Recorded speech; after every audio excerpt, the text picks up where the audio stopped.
Money feels a little different to billionaires. Imagine spending $40 million online for a private jet, or buying a $13 million mansion without even looking at it. Well, this is a reality for Mark Cuban, who became a billionaire after he sold his company Broadcast.com to Yahoo in 1999. After the sale, he bought his favorite basketball team, the Dallas Mavericks, for $285 million and bought the players their own private jet for $36 million. He later became an investor in the television show Shark Tank and has invested in over 80 companies since the beginning of the show.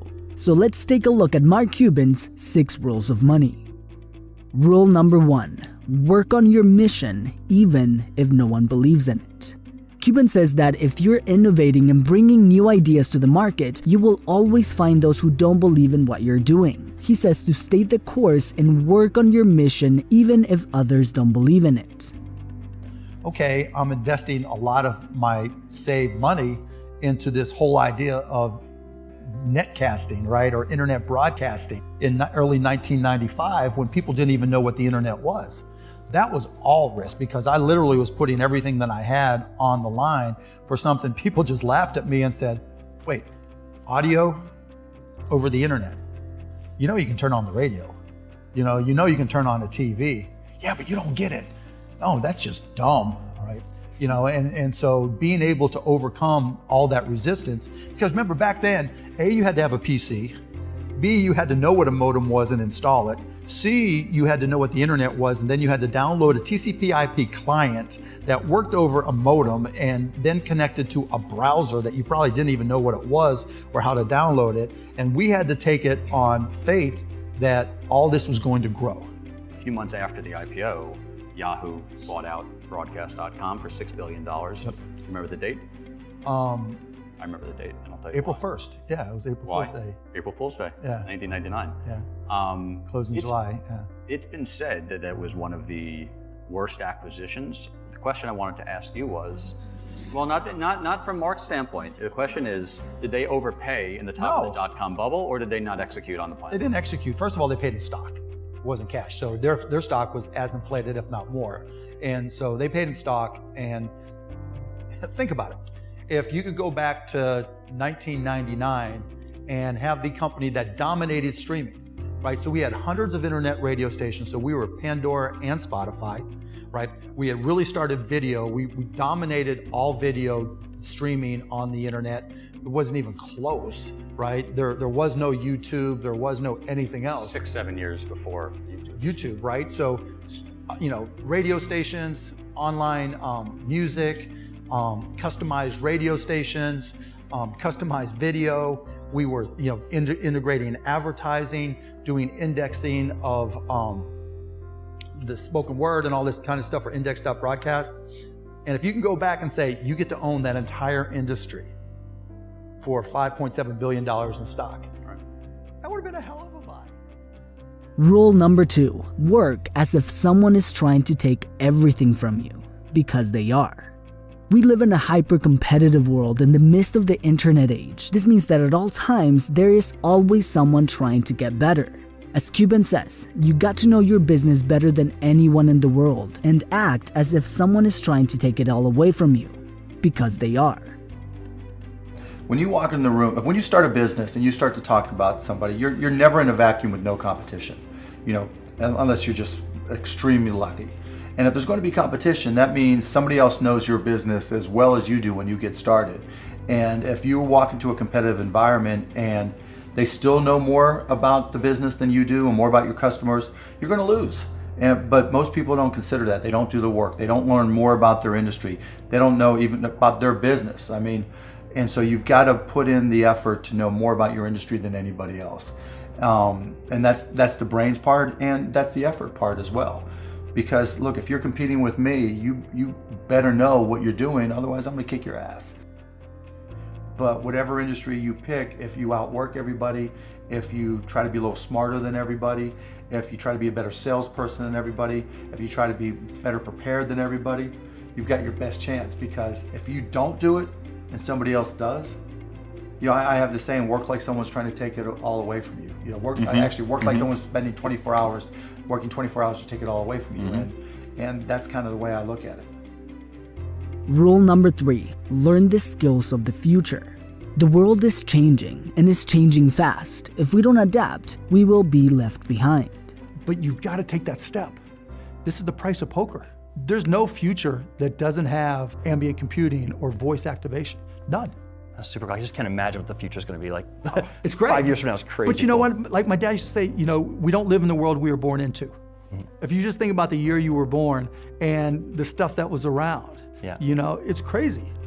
A 90-year-old that was born in 1928. Yeah. I mean, it's just unbelievable. I mean, people weren't, flying commercially then. There no radio, there was radio, but 1920 was when they really started broadcasting radio, right? No TV, just things that are archaic already now that weren't around for people who are alive today, and it's not going to change. It's not going to slow down. I think if anything, it'll accelerate, and you could hypothesize about our future, and there's a lot of different directions it can go. Rule number 4, try different things. Most of us have little to no idea exactly what it is that we want to do or what will be the winning idea that will make us successful. And the truth is that we won't know unless we try different things. As Cuban says, we only have to be right once. Particularly if you're young today, curiosity is great. Always learning and trying to find new things and being curious about new things, because that's what leads you to that path. Trying to figure out in advance, that's hard because you don't know what you don't know. I always say he or she who experiments the most wins. Yeah, I agree. Thomas 100%. Edison had almost 950 experiments before he came up with the light bulb. It's okay to get it wrong. Yeah. It's okay to fail, particularly when you're young. Yeah. What the hell, go back to your room and make your bed because you didn't get that business right? Yeah, why not? Rule number 5, it pays to be nice. There's a common saying that says people don't quit jobs, they quit bosses. Cuban says that something that he learned as he built and invested in companies is that being nice is actually very beneficial, not just to be a better person, but also when building great companies. It became apparent to me that the nicer I got, the more effective people around me got, the more productive they got, the more sales we had. I was undervaluing nice. I started my first company after I got fired from a job, and I was 24, just turned 24. My first real company, if you will. And I was always go, go, go, go, go, all consumed, right? Live it, eat it, sleep it, breathe it. And I knew people couldn't keep up or work as hard as many hours as me, but I wanted them to. And we were successful, and we didn't have much turnover, but I could have done a better job if I were nicer. And broadcast.com, I got a little bit nicer, right, as things. But then once I got to the Mavs and some of these other companies, and Todd reminded me, and really told me, just nice works. And so when you find yourself going to work, when you're finding yourself dealing with customers, when you're finding yourself making decisions, we all get that agita, right? That feeling in our stomach, that tenseness, that stress at various points in times that we all have to go through. But sometimes you just need to calm the fuck down, right? Take a deep breath and be nice, because you'll find out that people will do much more. If you reduce the stress of people and you're nice, you're going to have such a huge advantage. No matter what your technology is, no matter how it compares, even if it's a download for an app, people will still have to deal with you. Your culture will come through. Being nice, being supportive, reducing stress, that all comes through even in an app.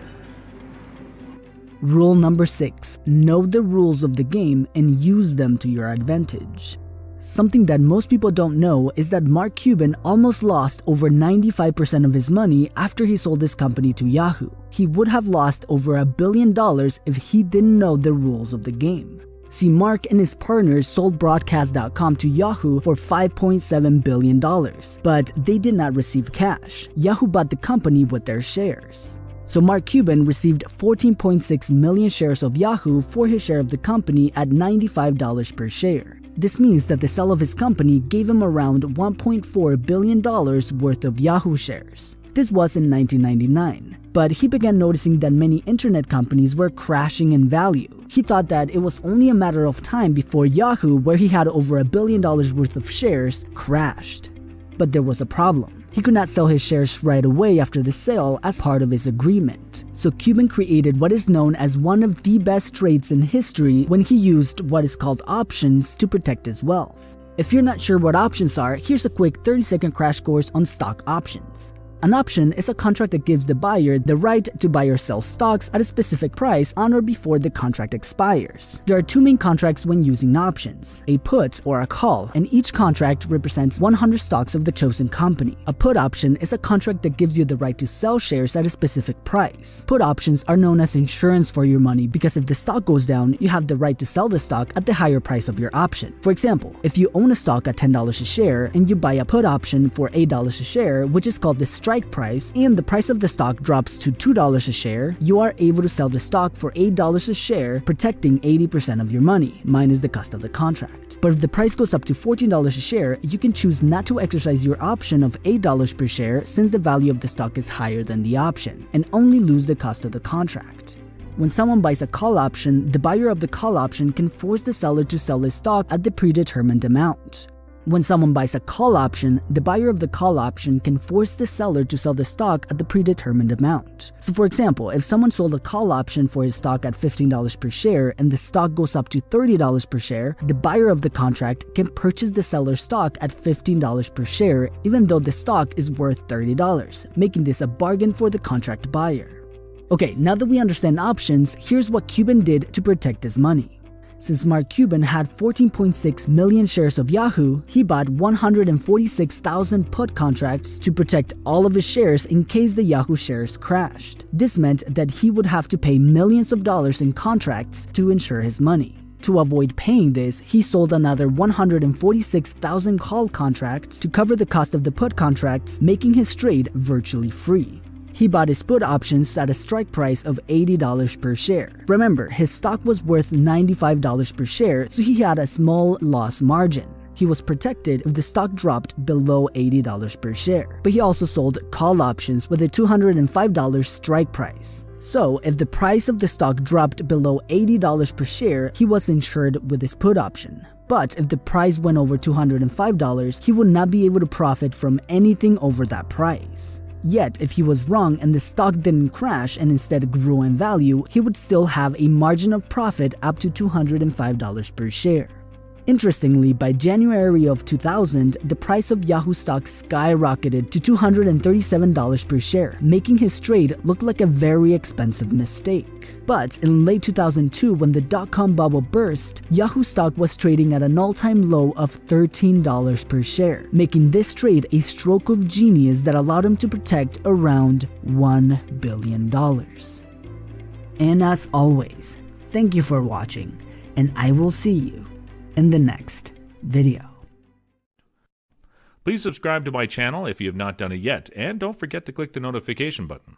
I hope you guys learned and enjoyed this video. Thank you, and have a great day.